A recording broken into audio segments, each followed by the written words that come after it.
ചില ബന്ധങ്ങൾ സ്വർണം പോലെയാണ്. അത് നമ്മുടെ ജീവിതത്തെ പ്രകാശിപ്പിച്ചുകൊണ്ടേയിരിക്കും. നമ്മുടെ ബന്ധങ്ങൾക്ക് നൽകാം സുതാര്യതയുടെ പൊൻതിളക്കം. Beauty mark golden diamonds, specially for you. Nilambur മണ്ഡലത്തിൽ 1535.5 കോടി രൂപയുടെ വികസനം നടപ്പിലാക്കി പി വി അൻവർ. പിന്തുണച്ച എല്ലാവർക്കും നന്ദി അറിയിക്കുന്നതായും മുൻ MLA പി വി അൻവർ പറഞ്ഞു. കഴിഞ്ഞ 8.5 വർഷത്തിനിടെ 1535.34 കോടി രൂപയുടെ വിവിധ വികസന പ്രവർത്തനങ്ങൾ നടപ്പാക്കിയതായി മുൻ MLA പി വി അൻവർ പറഞ്ഞു. വിവിധ പഞ്ചായത്തുകളിലായി 10 പാലങ്ങൾ നിർമ്മിച്ചിട്ടുണ്ട്. 82.30 കോടി രൂപ ചെലവഴിച്ചാണ് പാലങ്ങൾ നിർമ്മിച്ചത്.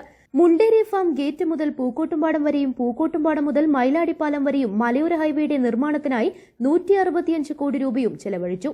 എടക്കര, വഴിക്കടവ്, ചുങ്കത്ര, പോത്തുകൽ, മൂത്തേടം, അമരമ്പലം പഞ്ചായത്തുകളിൽ 23 റോഡുകളുടെ പ്രവൃത്തി 290.75 കോടി രൂപ മുടക്കിയാണ് നിർമ്മിച്ചത്. നിലമ്പൂർ നഗരസഭാ പരിധിയിലെ വെളിയന്തോട് മിനി സിവിൽ സ്റ്റേഷൻ കെട്ടിടം ഉൾപ്പെടെ 48.6 കോടി രൂപയുടെ സർക്കാർ കെട്ടിടങ്ങൾക്കാണ് ഫണ്ട് അനുവദിച്ചത്.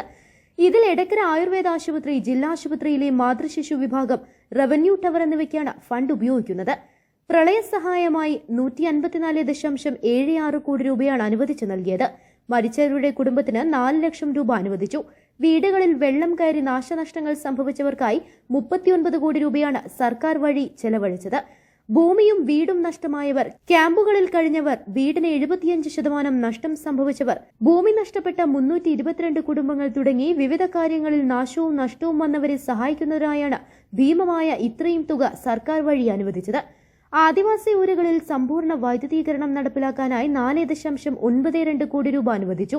ഉൾവനത്തിലുള്ള വാണിയമ്പുഴ, കുമ്പളപ്പാറ, പാട്ടക്കരിമ്പ് 1ാം ഘട്ടം, 2ാം ഘട്ടം, അളക്കൽ, മുണ്ടക്കടവ്, പുഞ്ചക്കൊല്ലി തുടങ്ങിയ ആദിവാസി ഊരുകളിൽ വൈദ്യുതീകരണം നടത്തുവാനാണ് തുക അനുവദിച്ചത്. വിവിധ പഞ്ചായത്തുകളിൽ ജൽജീവൻ മിഷന്റെ കുടിവെള്ള വിതരണത്തിനായി 699.34 കോടി രൂപയും മുഖ്യമന്ത്രിയുടെ ദുരിതാശ്വാസ നിധിയിൽ നിന്ന് 7,55,36,300 രൂപയും അനുവദിച്ചു. വഴിക്കടവ് പഞ്ചായത്തിലെ പാലാട് മൈതാനത്തിന്റെ നവീകരണത്തിനായി 1 കോടി രൂപയും MLA ഫണ്ടായി 38 കോടി രൂപയും വെള്ളപ്പൊക്ക ദുരിതാശ്വാസ ഫണ്ടായി 80 ലക്ഷം രൂപയുമടക്കം 39.80 കോടി രൂപയാണ് ഈ ആവശ്യത്തിനായി ചെലവഴിച്ചത്. ലൈഫ് ഭവന പദ്ധതി പ്രകാരം 2323 വീടുകളാണ് മണ്ഡലത്തിൽ നിർമ്മിച്ചത്. വഴിക്കടവ് പഞ്ചായത്തിലാണ് ഏറ്റവും കൂടുതൽ വീടുകൾ നിർമ്മിച്ചത്. 500 വീടുകൾ, 197 കുടുംബങ്ങൾക്കുള്ള പട്ടയ വിതരണവും ഈ കഴിഞ്ഞ 8.5 വർഷത്തിനിടെ പൂർത്തിയാക്കിയതായും പി വി അൻവർ പറഞ്ഞു. Edakkara GHSS, Moothedam GHSS, Munderi GHS, Pallikkuth GUPS, Pookottumanna, Nilambur IGMMRS, Nilambur Manavedan VHSS തുടങ്ങി 24 ഗവൺമെന്റ് സ്കൂളുകൾക്ക് പദ്ധതി വിഹിതം നൽകി. ഇതിനായി 42.31 കോടി രൂപ ചെലവഴിച്ചു. നിലവിലുള്ള സ്കൂളിൽ നിന്ന് അവിടുത്തെ LP വിഭാഗം വീട്ടിക്കുത്ത് റോഡിലേക്ക് മാറ്റാൻ വേണ്ടി, വീട്ടിക്കുത്ത് റോഡിലെ സ്കൂളിലെ വരാൻ ഇത് മാറുകയാണെങ്കിൽ അതിനുള്ള ഡെവലപ്മെൻറ്റിന് വേണ്ടിയിട്ട് നമ്മൾ കെട്ടിടം അവിടെ പുതിയ ഫണ്ട് കണ്ടെത്തി കെട്ടിട പണി നടന്നതാണ്. പക്ഷേ ഒരു നിലക്കും ആ സ്ഥലം വിട്ടു തരാനുള്ള ഒരു നിലപാട് എന്തുകൊണ്ടോ ആരോഗ്യമന്ത്രിയുടെ ഓഫീസിൽ ബന്ധപ്പെടുമ്പോൾ അവർ പറയും നിങ്ങൾ അവിടെ സംസാരിക്കൂ.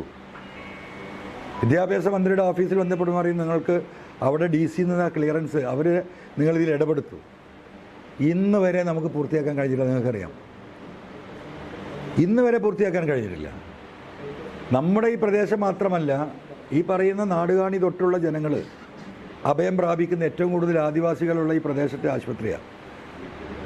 എന്താണ് അതിൻ്റെയൊക്കെ പിന്നിലെ എന്താ പറയുക തടസ്സം എന്ന് എനിക്കറിയില്ല. അത് നിങ്ങൾ അന്വേഷിച്ച് കണ്ടെത്താൻ എന്താണ്. അപ്പോൾ ഞാൻ ഈ 2 കാര്യങ്ങൾ എടുത്തു പറയാനുള്ള കാരണം, 3ാമത്തെ കാര്യം, 3 കാര്യങ്ങളാണ് ജനങ്ങളോട് പറഞ്ഞിട്ട് എനിക്ക് പൂർത്തിയാക്കാൻ കഴിയാതെ ഇപ്പോൾ പെൻഡിങ്ങായി നിൽക്കുന്നത്. ഒന്ന്, നിലമ്പൂർ. ഈ 2-3 കാര്യങ്ങൾ കൂടി ഫുൾഫില്ല് ചെയ്യാൻ ആ പണി മാത്രം എടുത്താൽ മതി ഇനി വരാൻ പോകുന്ന MLA. മറ്റത് ഒരുവിധം 95% ഇവിടുത്തെ മുഴുവൻ റോഡുകളും റബ്ബറൈസ് ചെയ്യാത്ത ഏത് റോഡാണ് നിലമ്പൂരിലുള്ളത്? 2016 1 കിലോമീറ്റർ റബ്ബറൈസ് ചെയ്ത റോഡ് ഈ മണ്ഡലത്തിലുണ്ടായിരുന്നില്ല. ഇന്ന് ഫുൾ റബ്ബറൈസ് ചെയ്ത റോഡുകളല്ലേ. നമ്മുടെ മെയിൻ റോഡ് ഇത് മാത്രമാണ് ഇപ്പോൾ ഈ പ്രശ്നമായി കിടക്കുന്നത്. ഇതിന് 33 കോടി രൂപ നബാർഡ് ഫണ്ടിൽ നിന്ന് നമുക്ക് അനുവദിച്ചതാണ്.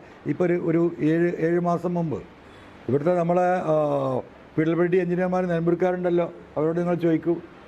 അപ്പം ഈ ഗവൺമെൻറ്റുമായില്ല ഞാൻ ഈ ഇഷ്യൂ തുടങ്ങി ഒരു സീരിയസ് ആയതോട് കൂടിയിട്ട് ആ 33 കോടി രൂപ ഇവിടുന്ന് വലിഞ്ഞു, അത് ബേപ്പൂരിലേക്ക് പോയി. നിലമ്പൂർ. സ്വന്തം ഹൈസ്പീഡ് ഇന്റർനെറ്റ്, നമ്മുടെ സ്വന്തം ഇന്റർനെറ്റ്.